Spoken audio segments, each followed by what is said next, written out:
বিনিয়োগকারী বন্ধুগণ, আসসালামু আলাইকুম। স্টক ভীষণ বিডি চ্যানেলে আপনাকে স্বাগতম। বরাবর নিয়ে আজকে আপনাদের সঙ্গে ঢাকা স্টক এক্সচেঞ্জের ইন্ডেক্স এবং কয়েকটি গুরুত্বপূর্ণ স্টক নিয়ে কথা বলবো, যা আপনার বিনিয়োগের ক্ষেত্রে হেল্প হতে পারে। তো আলোচনার শুরুতেই রিকোয়েস্ট করবো আমার স্টক ভীষণ বিডি চ্যানেলটাকে সাবস্ক্রাইব করার জন্য, কারণ আমি প্রতিদিনই ঢাকা স্টক এক্সচেঞ্জের কোনো না কোনো স্টক বা ইন্ডেক্স আলোচনা করে থাকি, যা আপনার বিনিয়োগে হেল্প হতে পারে। আর আমার এই আলোচনা একান্তই হচ্ছে আমার ব্যক্তিগত রিসার্চ এবং অভিজ্ঞতা থেকে করা, তাই আমার এই আলোচনা থেকে কেউ সরাসরি বাই বা সেল করার জন্য উদ্বুদ্ধ হবেন না। আপনি আপনার সুচিন্তিত মতামত দিয়ে কোনো স্টক ইনভেস্ট করলে আপনি বেশি লাভবান হতে পারবেন। এই আলোচনাটা একান্তই হচ্ছে শিক্ষণীয় পারপাসে করা। তো ওয়েলকাম। আজকে ঢাকা স্টক এক্সচেঞ্জের ইন্ডেক্স ক্লোজ হয়েছে ৫,৭৮১.২৭ পয়েন্টে, যা গত দিনের তুলনায় 18.24 পয়েন্ট কিন্তু নেগেটিভলি রান করতেছে, -0.31%। আর এক্ষেত্রে টোটাল স্টকের মধ্যে ১৬৫ স্টক বৃদ্ধি পেয়েছিল, আর যার 44.7% স্ট্রেংথ ছিল গেইনার লিস্টে। আর কমেছে হচ্ছে ১৯০টি শেয়ারের প্রাইস 46.9%। আর অপরিবর্তিত আছে 50টা, যার পার্সেন্টেজ পরে 12.3%। আর টোটাল লেনদেন আসছে, টার্নওভার আসছে ১৩৮৮ কোটি টাকা আজকে, গত দিনের তুলনায় কিন্তু কম আসছে। তো যে স্টকগুলো আজকে বেটার পারফর্ম করেছে, ইন্ডেক্সকে মোটামুটি সাপোর্ট দিয়েছে, পজিটিভ ব্যাংকে সাপোর্ট দিয়ে, তার মধ্যে বেক্সিমকো ফার্মা ছিল 3.95, কন্ট্রিবিউশন অনেক কম। এগুলো যদি বাড়তো তাহলে কিন্তু পজিটিভ আসতে পারতো। তারপর Dutch Bangla bank 2.16 contribution positive, Asiatic laboratories 1.08, Alarafah bank 1.02, sharp industries 0.81, Malek spin 0.65, IPDC 0.61, reliance insurance 0.50, GP 0.48, national life insurance 0.35। এটা ছিল হচ্ছে পজিটিভ কন্ট্রিবিউশন স্টকগুলো। আর যেগুলো নেগেটিভ কন্ট্রিবিউট করেছে ইন্ডেক্সকে ডাউন করার ক্ষেত্রে বেশি রোল প্লে করেছে ব্র্যাক ব্যাংক -0.527, -2.78 হচ্ছে Robi, Lafarge Holcim -1.65, BSRM limited -1.37, united power -1.33, Walton hitech -1.24, city bank -1.24, BAT BC -1.05, Marico -1.0, power grid -0.97। তো উত্থান পতনের মধ্যে দিয়েই শেয়ার বাজার আপ ডাউন করবে আমরা জানি, এবং এভাবে কিন্তু স্ট্রেংথ দেন হবে। আর তো এখন আমরা দেখব চার্টে আসলে যদি আমরা যাই তাহলে বুঝতে পারবো যে মুভমেন্টটা কেমন ছিল আজকে বা আগামীতে কেমন হতে পারে। তো আজকের যে ক্যান্ডেলটা, এই ক্যান্ডেলটা কিন্তু একটা মিশ্র ক্যান্ডেল। এখানে কিন্তু বায়ার এবং সেলার উভয়ই কিন্তু অ্যাক্টিভেশন ছিল। বিশেষ করে প্রথমে কিন্তু ইন্ডেক্স কিন্তু ভালোই আগাচ্ছিল, পরবর্তীতে কিন্তু ইন্ডেক্সটা কিন্তু ডাউনফল চলে আসে, এবং শেষ দিকে কিন্তু আবার দেখা যাচ্ছে শেষ বেলায় কিন্তু আবার কিন্তু এখানে বোঝা যাচ্ছে যে বেশ কিছু স্টক কিন্তু বাই করা হয়েছে, যার ফলে কিন্তু একটা মোটামুটি একটা ভালো ক্যান্ডেল আমরা দেখতে পাচ্ছি। লেনদেন কিন্তু একেবারে খারাপ হয় না, প্রায় ১৪০০ কোটির কাছাকাছি লেনদেন। তো যখন আমরা দেখব যে একটা ব্যারিয়ার দেখলাম ৫,৮০০ সামথিং, গতকালকে আমি আলোচনা করেছিলাম যে এই ব্যারিয়ারটাকে আমাকে ভাঙতে হলে আমাকে ১৫০০ কোটির উপর ৫,৮৩৮ বা সামথিং ৪০-৫০ যাই থাক, এটাকে ভেঙে তো ৬,০০০-এর দিকে আমরা ইন্ডেক্সটা যাবে। তো সেই ক্ষেত্রে কিন্তু ভালো লেনদেন একটা ইম্পর্টেন্ট ফ্যাক্ট। আর এখানে সেলসে প্রেশার থাকবে, আবার বায়াররাও চলে আসবে, বাইং প্রেশারও থাকবে, সব কিছু মিলে কিন্তু ইন্ডেক্সে স্ট্রেনদেন হয়। এবং যে এই এই যে ইন্ডিকেট করতে, এটা কিন্তু হচ্ছে এখানে কিন্তু শেয়ার কিন্তু অনেকই কালেকশন হচ্ছে। আর এখন মার্কেটে একটু সাইডে যেতে পারে, কারণ ৫,৮০০ লেভেলটাতে তো ইজি না, এখানতে ভাঙতে গেলে ভালো একটা মানির প্রয়োজন, লিকুইডেশন প্রয়োজন, প্রচুর কিন্তু এখানে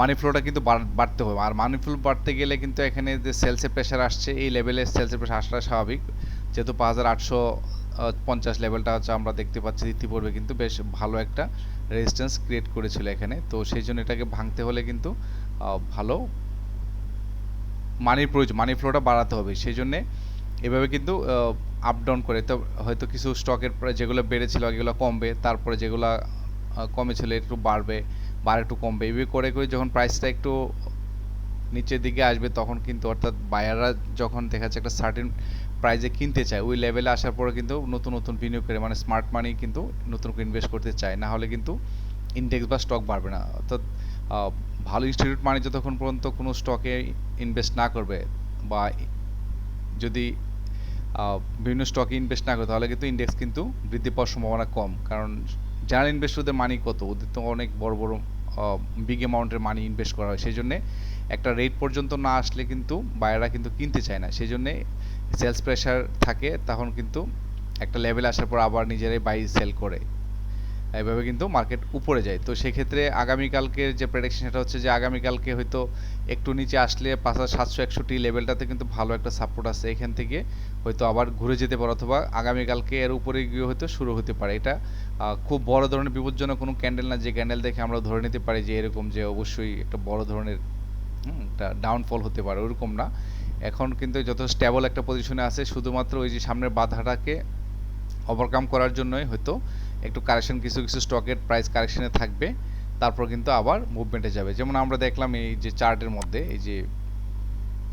এই চার্টে দেখলাম যে এই স্টকগুলোকে কিন্তু এই যে ভালো ভালো স্টক কিন্তু এইগুলোকে ডাউনফল করার মাধ্যমে কিন্তু ইন্ডেক্সটাকে নেগেটিভ করানো সম্ভব। হ্যাঁ, তো এরকম করে যত ভালো ফান্ডামেন্টাল স্টকগুলো আছে এগুলো যদি প্রাইসটা একটু আন্ডারস্ট্যান্ডিং পর্যায়ে নিয়ে আসা যায়, তাহলে কিন্তু নতুন বায়ার চলে আসবে, আলটিমেটলি কিন্তু ইন্ডেক্স বা স্টকগুলো কিন্তু আবার বাড়তে পারে। তো সেই জন্য আগামীকালকার প্রেডিকশন হচ্ছে যে মেবি এখান থেকে ঘুরে যেতে পারে, অর্থাৎ আগামীকালে গ্রিনও থাকতে পারে, অথবা হয়তো একটু কমলেও 5761 লেভেল থেকে হয়তো আবার একটা বাউন্স ব্যাক করে আপসুইং করার সম্ভাবনা যথেষ্ট রয়েছে।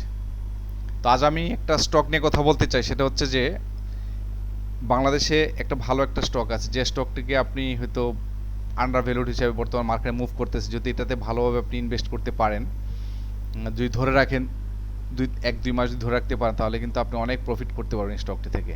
এটা যথেষ্ট আন্ডার ভ্যালুড একটা স্টক বর্তমানে। সেই স্টকটি হচ্ছে আমরা দেখতে পাবো যে ওয়ালটন হাইটেক লিমিটেড, বাংলাদেশের একটা ভালো কোম্পানি। তো আমরা গত একটা ভিডিওতে আমি বলেছিলাম যে একটা ভালো স্টক চেনার কয়েকটা ফর্মুলা, 4টা গোল্ডেন রুলস বলেছিলাম, তার মধ্যে আমরা এখানে একটু অ্যাপ্লাই করে দেখব যে আসলে এটা গোল্ডেন রুল ফলো করে কিনা। তো আমাদের প্রথম কন্ডিশন ছিল যে পি রেশিও 15 বা তার নিচে হতে হবে, এখানে কিন্তু পি রেশিওটা 15 কাছাকাছি আছে, 15 থেকে একটু বেশি প্লাস মাইনাস, এটা সমস্যা না, মানে এটা প্রথম কন্ডিশনটা ঠিক আছে। আর পরবর্তী বলেছিলাম যে ন্যাবের সাথে শেয়ারের কারেন্ট প্রাইজের যে দাম, এটা যদি এটার অনুপাত যদি 1 বা 1.5 বা 2 হয়, তাহলে কিন্তু আমরা ধরে নেব যে এই স্টকটি কিন্তু একটা ভালো স্টক। তো সেক্ষেত্রে আমরা এখানে দেখতেছি ন্যাব হচ্ছে 386 টাকা 80 পয়সা, আর তার বর্তমান প্রাইস 397 টাকা 70 পয়সা। তাহলে আমরা দেখি ক্যালকুলেটর করে যে তার শেয়ার প্রাইস হতে 397.70 ভাগ হচ্ছে তার ন্যাব কত, 366 টাকা 80 পয়সা পার শেয়ার। এটার অনুপাত হবে কত, 1 বা 1.5 বা সর্বোচ্চ 2 পর্যন্ত আমরা কাউন্ট করতে পারি, তাহলে এটা একটা নিরাপদ স্টক হবে, ভালো স্টকের গুণাগুণ। তার মানে কত আসছে 1.08, তার মানে আমাদের টার্গেট হচ্ছে 1, 1.5 বা 2, সেখানে কিন্তু এটা যথেষ্ট ভালো, একদম 1.0 মানে 1 ধরা যায়, 1 পর্যায়ে। তার মানে এটা কিন্তু দ্বিতীয় যে আমাদের রুলস তার মধ্যে কিন্তু এটা ম্যাচ করেছে, তার মানে এটা হচ্ছে একটা ভালো স্টকের গুণাগুণ না তার মধ্যে পাওয়া গেছে। আর থার্ড হচ্ছে ইপিএস এবং ন্যাবের অনুপাত যদি 10 বা তার উপরে হয়, তাহলে কিন্তু এটাকে আমরা একটা ভালো স্টক বলবো। তো তার ন্যাব কত এখানে 366.8, ন্যাব মানে হচ্ছে তার total number of asset value, হ্যাঁ, নেট অ্যাসেট ভ্যালু হচ্ছে তার নেট অ্যাসেট ভ্যালু ন্যাব। এই নেট অ্যাসেট ভ্যালু হচ্ছে 386 টাকা 80 পয়সা পার শেয়ারে, হ্যাঁ, তার টোটাল শেয়ার হচ্ছে কত 33,32,00,000 শেয়ার। এই প্রত্যেকটা শেয়ারের ক্ষেত্রে এগেনস্টে তার ভ্যালু হচ্ছে, অ্যাসেট ভ্যালু হচ্ছে 300 টাকা 80 পয়সা ধরা হয়েছে এখানে। তো আমরা দেখলাম যে তার ন্যাব হচ্ছে এত, এটাকে কি করতে হবে, আমরা ইপিএস দিয়ে ভাগ দিব। তার ইপিএস হচ্ছে কত 25.72, তার মানে হচ্ছে 14.2। তা আমাদের টার্গেট হচ্ছে কত 10 বা তার চেয়ে বেশি, তো সেক্ষেত্রে 10-এর উপরে আছে, তার মানে হচ্ছে আমাদের যে থার্ড যে গোল্ডেন রুলসের সূত্র সেটাও কিন্তু ম্যাচ করেছে, অর্থাৎ এখানে 14.26 যেখানে 10 প্লাস আমরা বলেছিলাম তার উপরে কিন্তু এটা ম্যাচ করতে পেরেছে। তার মানে ইপিএস এবং ন্যাবের সামঞ্জস্যতা আছে, এবং ন্যাবের সাথে কারেন্ট প্রাইজেরও সামঞ্জস্যতা আছে। তারপরে হচ্ছে আমরা দেখব যে এটা পাবলিক হোল্ডিংস এবং হচ্ছে ডিরেক্টর হোল্ডিংস, যে স্টকের ডিরেক্টর হোল্ডিংসটা বেটার সেই স্টকটা কিন্তু ভালো। এই যেমন এখানে ডিরেক্টর হোল্ডিংস কিন্তু 67.09 সবচেয়ে বেশি, এখানে কিন্তু ইনস্টিটিউট হচ্ছে 1.02%, আর পাবলিকের কাছে 31.86, তার মানে এটা কিন্তু ম্যাচ করতেছে যে ডিরেক্টর হোল্ডিং, যে স্টকের ডিরেক্টর হোল্ডিংটা ভালো বেশি থাকে সেই স্টকটা কিন্তু একটা স্টেবল স্টক এবং এটা কিন্তু রিস্ক কম। এটা নিয়ে কিন্তু ইনস্টিটিউট খুব একটা বেশি গেম করতে পারে না। তার মানে আমরা এটা একটা পয়েন্ট পেলাম যে এখানে কিন্তু ডিরেক্টর হোল্ডিংস এখানে বেশি আছে। তারপর হচ্ছে আরেকটা বলছিলাম যে আমরা পেইড আপ ক্যাপিটাল, এখানে কিন্তু 333 কোটি, যেখানে 150 কোটি টাকার উপরে এলে হয়ে যায়, এটাও কিন্তু ম্যাচ করেছে। আর একটা হচ্ছে লোন, এখানে লং টার্ম লোন হচ্ছে 562 কোটি আর শর্ট টার্ম লোন 2083 কোটি। এই লোনটা যদি একটু কমানো যায় তাহলে কিন্তু বিনিয়োগকারীদের জন্য বেটার হয়, তাহলে এই স্টকের যে ক্যাশ ডিভিডেন্ড এটা কিন্তু অনেক আরও বাড়তে পারে। স্টক ডিভিডেন্ড না দিয়েই ভালো, স্টক ডিভিডেন্ড দিলে কিন্তু ওই যে ব্যাড বিসির মতো অবস্থাই হবে।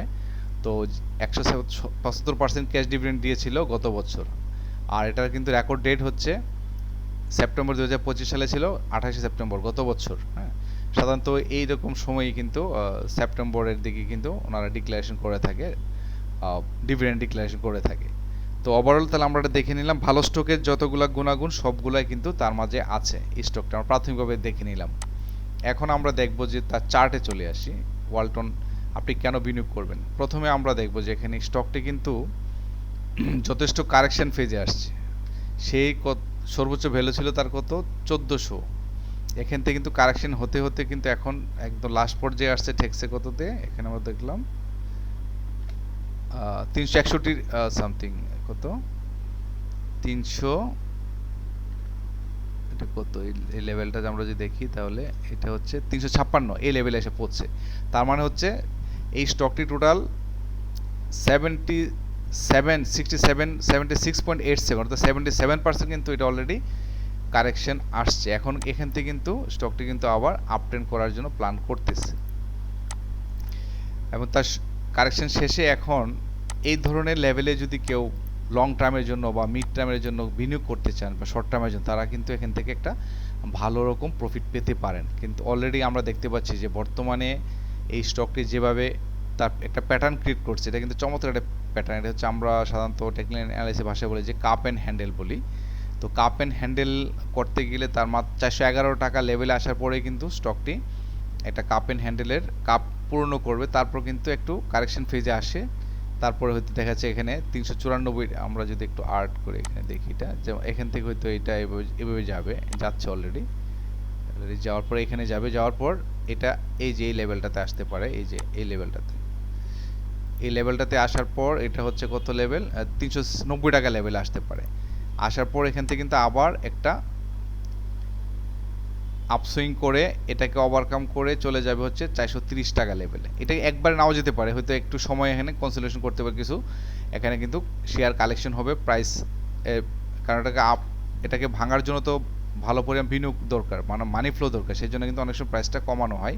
এখানে হয়তো কিছু সাইডওয়েজ থাকার পর আবার একটা প্ল্যান করে 411 টাকা লেভেল এটাকে ওভারকাম করে চলে যাবো যে 430 টাকা, এইভাবে করে আপস অ্যান্ড ডাউনস করে কিন্তু স্টকটি চলে যাবে এখানে এই 456 এই লেভেলটাতে যাওয়ার তার যথেষ্ট পসিবিলিটিস আছে, যাবে এটা তো পসিবিলিটিস কি যাবেই হয়তো 2 দিন আগে আর পরে। আর তারপর এভাবে করে কিন্তু স্টকটি একসময় অনেক দূর এই যে এই লেভেলটাও সে টাচ করবে। তাই আমার বলার উদ্দেশ্য হচ্ছে যে আপনি যদি ধৈর্য ধারণ করে এই স্টকটিতে বিনিয়োগ করতে পারেন তাহলে কিন্তু আপনি লং টার্মের জন্য ভালো প্রফিট পাবেন, আবার শর্ট টার্ম মিড টার্মের জন্য ভালো প্রফিট পেতে পারেন। আর একটা হচ্ছে যে এই যে এক সময় যে 1400 কোটি 1400 টাকা যে টার্গেট ছিল এটার উঠেছিল, তো এটা কিন্তু এক সময় কিন্তু এখানে যাবে, এটা হয়তো যাবে আরো 10 বছর লাগতে পারে, এমন হতে পারে আরো 15 বছর লাগতে পারে, সেটা বড় কথা না, কিন্তু এক সময় কিন্তু এটা যাবে, এই লেভেলে যাবে। এটা যাওয়ার জন্য কিন্তু রেকর্ডটা আসছে। তো সেই জন্য যারা মনে করেন যে এই স্টকটি থেকে আপনি লং টার্মের জন্য বেনিফিট নিতে চান, রিস্ক নিতে চান না, তাহলে এটা কিন্তু একটা বর্তমানে ভালো একটা পজিশনে মুভ করতেছে। এই পজিশনে যে বিনিয়োগ করতে পারেন তাহলে কিন্তু, বা এখানে টাচ করার পর যখন একটু ডাউনফল মারবে তাহলে কিন্তু আপনি এখান থেকে ভালো একটা প্রফিট টেক করতে পারেন। আজকেই কিন্তু হবে নট লাইক দ্যাট, আপনি ওয়াচ লিস্ট রাখতে পারেন, যদি কখনো এই ধরনের লেভেলে পান 390 টাকা লেভেলে যখন আসবে তখন যদি আপনি বাই করতে পারেন তাহলে কিন্তু আপনাকে এই স্টকটি ভালো একটা প্রফিট দেওয়ার সম্ভাবনা থাকবে। কারণ ভালো স্টককে ইনভেস্ট করার সুবিধা একটা, আপনার টেনশন ফ্রি থাকতে, আপনি ডিভিডেন্ডও পাবেন, পাশাপাশি এখান থেকে কিন্তু একটা ভালো ক্যাপিটাল গেইন তো পাবেনই, পাশাপাশি এখান থেকে আপনি একটা সিকিউরড একটা স্টকে বিনিয়োগ করার সুযোগ থাকবে। তো সবসময় কিন্তু এই ধরনের ভালো স্টক কিন্তু আন্ডারভ্যালুড স্টক, এটা আন্ডারভ্যালুড স্টক সবসময় কিন্তু এই ধরনের রেটে পাওয়া যায় না। সেজন্য আপনি ইচ্ছা করলে এই স্টকগুলোর দিকে অবজারভেশন রাখতে পারেন। আমি দেখলাম যে এই স্টকটি হচ্ছে যারা লং টার্মের জন্য বিনিয়োগ করতে চান তার জন্য একটা খুবই ভালো স্টক হতে পারে। এই স্টকটি আপনাদেরকে আপনার পোর্টফোলিওকে অনেক সমৃদ্ধ করতে পারে। আর আরেকটা ব্যাপার হচ্ছে যে এখন বর্তমানে যে মুভমেন্টে আছে এটা কিন্তু হচ্ছে একটা ক্যান্ডেল হচ্ছে আমরা দেখতে পাচ্ছি, এটা কিন্তু হচ্ছে ইন্ডিসিভ বোঝাচ্ছে এটা, বা দেখা যাচ্ছে যে হচ্ছে স্পিনিং টপ আমরা বলি এটাকে। তো এটা এখানে সেলার এবং বায়ার উভয় কিন্তু প্রেশার আছে এবং এটা কিন্তু এভাবে আপ ডাউন করে করে কিন্তু স্টকটি কিন্তু উপরের দিকে যাচ্ছে, এভাবেই যাবে। আজকে সেলসে প্রেশার ছিল, আজকে সব স্টকে প্রেশার ছিল, কারণ এই ধরনের স্টকগুলোতে প্রেশার দিলেই কিন্তু ইন্ডেক্সটা একটু নিচে নামাতে সক্ষম হয় এবং এখান থেকে কিন্তু আবার আপ ডাউন করে। তো হয়তো এটাকে প্রেশার দিয়ে হয়তো একটু নিচে নামানো হবে, সেলস প্রেশার দিয়ে 390 টাকা লেভেল আসার পরে তো আবার নতুন করে একটা আপডেট যাবে। এভাবে করে করে কিন্তু স্টকটি একসময় এই লেভেলও আসতে পারে। স্টকটি কিন্তু একসময় এই যে এইটা একটা গ্যাপ আছে, এই গ্যাপটা কিন্তু তাকে ফিল আপ করতে হবে, হয়তো 2 দিন পরে করুক, বা দেখা যাচ্ছে এখানে যাওয়ার পরে বা আরও উপরে যাওয়ার পরে এখান থেকে একসময় কিন্তু একটু জিগজাগ ওয়েতে কিন্তু এটা কিন্তু একসময় কিন্তু এই লেভেলও আসবে। হ্যাঁ, এটা এখনই আসবে নট লাইক দ্যাট, কোন একটা সময় আসতে পারে। তো এখানে যারা কিনবেন তারাও ভালো করবেন। তো আমি এটাই বললাম যে লং টার্ম ইনভেস্টের জন্য আপনি ইনভেস্ট করতে পারেন স্টকটিতে। পাশাপাশি আরেকটা মেসেজ হচ্ছে যে আপনি কিন্তু যদি অভিজ্ঞ বিনিয়োগকারী হন তাহলে কিন্তু আপনি এখান থেকেও কিন্তু প্রত্যেকটা ফেজ থেকে কিন্তু আপনি প্রফিট টেক করতে পারবেন। যেমন আপনি সাপোজ এখানে 390 টাকা লেভেলে আসার পর এন্ট্রি নিলেন, নেওয়ার পর স্টকটি কিন্তু একসময় 430 টাকায় যাবে, 430 টাকার পর আবার কিন্তু কারেকশন ফিজ আসবে। তো আপনি 40 টাকার যে গ্যাপটা, এই গ্যাপে কিন্তু আপনি একটা প্রফিট টেক করার পর আপনি এটাকে ছেড়ে দিলেন। তারপরে আবার যখন এই যে এই লেভেলটা 411 টাকা লেভেল আসার পর কিন্তু আবার কিন্তু এটা আপসুইং করে করে কিন্তু উপরের দিকে যাবে, তখন আপনি এখানে আবার যে এন্ট্রি নিতে পারেন। হ্যাঁ, সাপোজ এখানে আসার পরে এই করে করে এখানে আসবে, তো আপনি এখানে আবার এন্ট্রি নিলেন, নেওয়ার পর আবার এটা তো সুইং করে করে করে করে এই লেভেলে যাবে, এই যে লেভেলে যাওয়ার পর আপনি এখানে আবার সেল করে দিলেন, তো এখানে একটা প্রাইস গ্যাপ পাবেন। এইভাবে করে কিন্তু প্রত্যেকটা ফেজ থেকে কিন্তু আপনি ভালো প্রফিট টেক করতে পারেন যদি আপনি ভালো বুঝেন। তো বিনিয়োগ শিক্ষা গ্রহণ করলে কিন্তু আপনার পক্ষে সম্ভব যে কোনো ফেজ থেকে কিন্তু আপনি এখান থেকে প্রফিট করতে পারবেন। তো ভালোভাবে যদি আপনি মার্কেটে ইনভেস্ট করতে যান একটা স্টক থেকে কিন্তু অনেকবার আপনি প্রফিট টেক করতে পারবেন, এত বেশি স্টকে কিন্তু ঘোরাফেরা করা লাগে না। ভালো স্টক দেখে বিনিয়োগ করলে ফেজ ওয়াইজ যদি আপনি প্রফিট নিতে পারেন তাহলে কিন্তু এখান থেকেও আপনি অনেক প্রফিট টেক করতে পারবেন।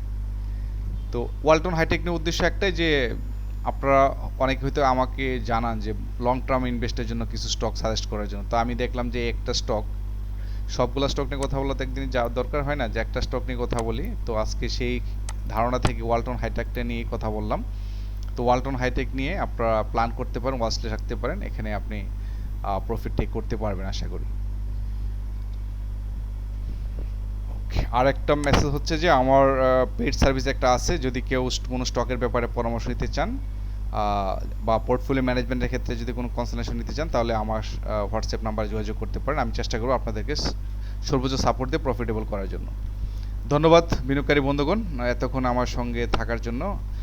আমার নতুন চ্যানেল স্টক ভিশন বিডিকে সাবস্ক্রাইব করার জন্য রিকোয়েস্ট করব। আমি প্রতিদিনই কোনো না কোনো স্টক আলোচনা করি, তো আপনি যে বেল আইকনে প্রেস করে রাখেন তাহলে কিন্তু নোটিফিকেশন যাবে, যখন আমি নতুন কোনো ভিডিও আপলোড করি তখন কিন্তু আপনাকে নোটিফিকেশন যাবে, আপনি সেখান থেকে কিন্তু লার্নিং করতে পারবেন। ধন্যবাদ, আসসালামু আলাইকুম।